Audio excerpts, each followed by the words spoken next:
ভাজা হয়ে গেছে, গোল গোল চাকা চাকা করে অল্প অল্প তেলে ভাজছি। আর এরা উচ্ছে ভাজা হয়ে গেছে, এদিকে তুলে রেখেছি।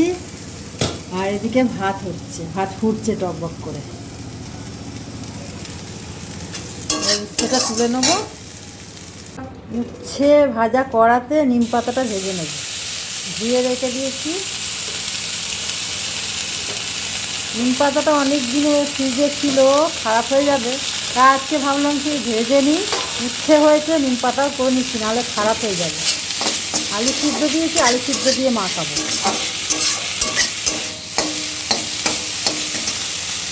নিম পাতাটা ভালো করে ভাজা হয়ে গেছে, এবারে করে নিচ্ছি, গরম আছে এখনো, গুঁড়ো করে নিচ্ছি।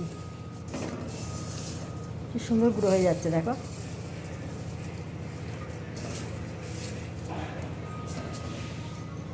গুঁড়ো হয়ে গেছে। কড়াটা গরম হয়ে গেছে, কড়াই তেল দিয়ে দিলাম, আর দিয়ে দিলাম জিরে ফোড়ন। আর কোনো মশলা দেব না, কাঁচা লঙ্কা দিয়ে টমেটো দিয়ে হবে।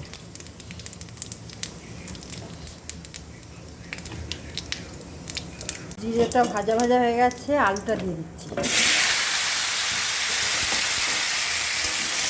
এটা ভালো করে ভাজা করে নিই।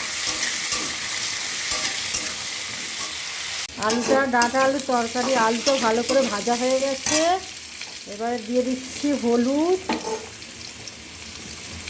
স্বাদ মতো নুন দিয়ে দিলাম, টমেটো কাঁচা লঙ্কাটা দিয়ে দিলাম কাটা। কষাবো, ভালো করে কষাবো।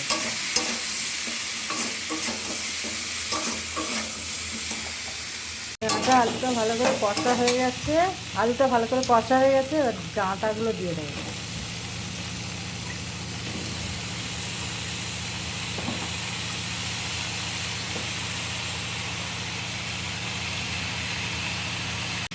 ডাঁটা আলুটা ভালো করে কষিয়ে নিই।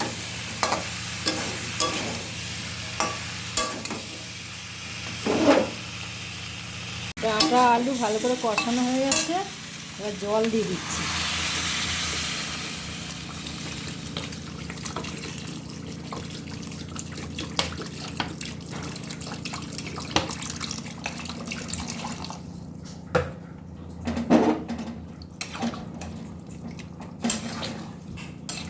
এবার চাপা দিয়ে দেবো।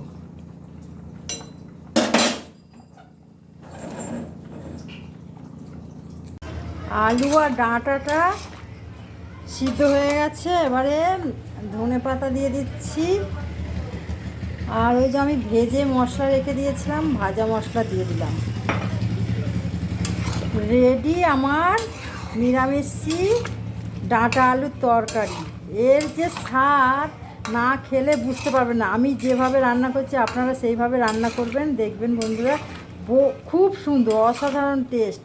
তেল মশলা দিলেই যে ভালো হবে তার কোনো মানে না, রান্না হচ্ছে কষার কাছে সব কিছু। টেস্ট করে এরমভাবে রান্না করে দেখবে, খেয়ে অসাধারণ ডাঁটা আলু নিরামিষি তরকারি রেডি।